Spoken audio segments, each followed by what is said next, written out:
ওং ভাগবতে বাসুদেবায় নমঃ। ওং ভাগবতে বাসুদেবায় নমঃ। ওং ভাগবতে বাসুদেবায় নমঃ। আমি শ্রীমদ্ ভগবদ্ গীতার থেকে কিছু কিছু শ্লোক সম্বন্ধে আপনাদেরকে আমি জানাব। শ্রীমদ্ ভগবদ্ গীতায় 1 থেকে 18 পর্যন্ত যোগের কথা লেখা আছে। যোগ কাহাকে বলে? যে যোগ বলতে যেমন 4-5টা অক্ষর একসাথে লিখে নিজে যোগ করে যে ফল হয় সে ফলটা যোগ উত্তর হয়।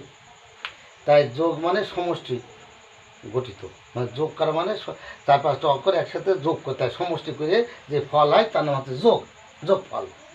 তাই শ্রীমদ্ ভগবদ্ গীতায় 1 থেকে 18 পর্যন্ত যোগের কথা বলা হয়েছে। এই যোগ কোন যোগ বা কোন যোগের কথা বলা হয়েছে?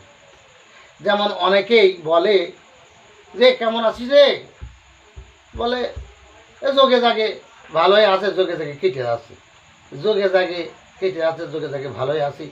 তো এই যোগে জাগে কাকে বলা হয়? যে ব্যক্তি যোগে জাগে, যে ব্যক্তি যোগে জাগে তার নামই যোগ।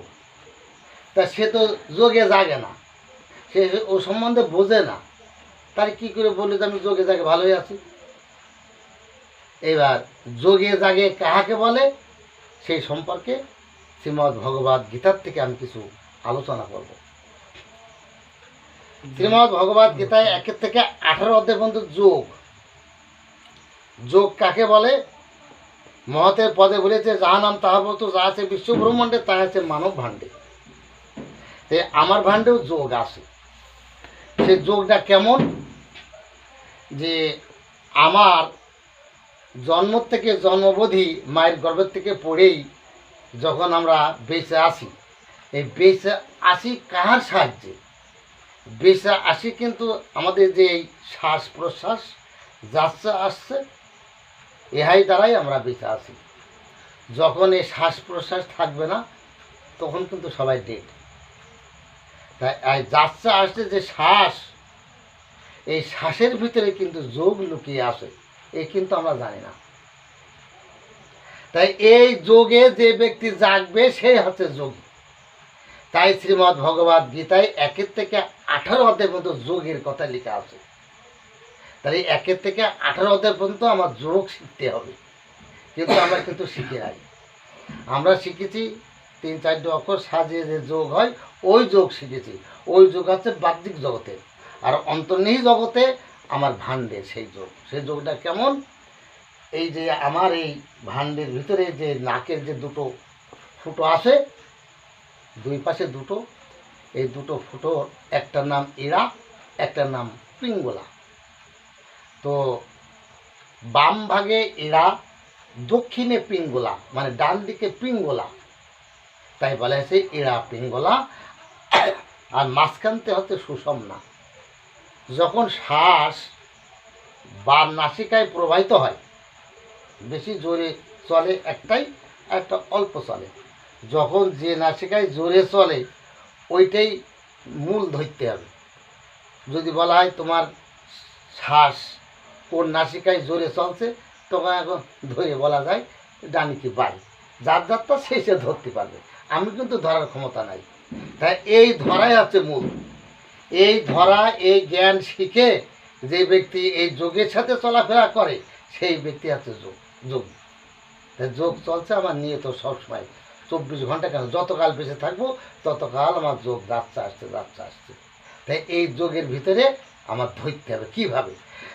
তাই যে চৈতন্য গুরু, চেতন গুরু, ওই যে ইতিপূর্বে বলে আসি যে মায়ের গর্ভে চৈতন্য দেবের সঙ্গে দেখা হয়, চৈতন্য যে জ্ঞান দেয় সেই জ্ঞানটাই হচ্ছে যে দেখে পৃথিবীতে আসতে পারিল না, সেই চৈতন্য জ্ঞানী, সেই চৈতন্য গুরুর কাছে যেয়ে এই যোগগুলো আমাদেরকে জেনে নিতে হয়। তাই ইড়া, পিঙ্গলা আর সুষমনা। তাই ইড়া, পিঙ্গলা, সুষমনা, এখানে আছে 3টে নারী। এই আমার দেহের ভিতরে অনেক নারী আছে, অনেক নারী, 3.5 কোটি নারী তার ভিতরে মূল আটি বাঁধতে মুলি চৈদ্যরা ভিতর থেকে মুলি চলিয়েছে তিনটা। আমি বেশি কিছু বলবো না, অল্প সময় তো। তো এই তিনটে নারী আছে, এরা, পিঙ্গলা, সুষমনা। এই তিন নারীরই সাধন ভজন আমাদেরকে করতে হবে সাধু মার্গে যদি যেতে হয়। সাধু মার্গে যদি যেতে হয় আমাদের এই তিন নারীর খবর জানতে হবে, আর এই তিন নারীর সাধন ভজন আমাকে করতে হবে, এই তিন নারীর যোগ বিয়োগ আমাদেরকে জানতে হবে। ঠিক আছে? তাই এই তিন নারীর সাধন ভজন যে ব্যক্তি জানে তার কাছে যে এই যোগ শিক্ষা করে তারপর তিনি যোগী হবে। আর সেই যোগী না হওয়া পর্যন্ত সে মোক্ষধামে পৌঁছতে পারবে না। তাই মূল হচ্ছে আগে যোগ। তাই যোগী হইতে হলে আমার এরা, পিঙ্গলা, সুষমনা এই তিনটে ধারা আমাকে জানতে হবে। তাই এই তিনটে ধারা, বাম ভাগে এরা, দক্ষিণে পিঙ্গলা, মাঝখানতে সুষমনা। তার এরা, পিঙ্গলা, সুষমনা এই হচ্ছে কি তিনটে তার। তাই পদকথা পদ লিখেছে যে পাতালে চোরে বহর দেখায় আসমানের লাহোর, তিন তারে হচ্ছে খবর শুভা শুভ যোগ মতে। এই তিনটে তারে কোনো সময় শুভ হচ্ছে, কোনো সময় অশুভ। এই যোগ যে গুরু এই শিক্ষা দেন, শিক্ষাগুরু ছাড়া তো হয় না।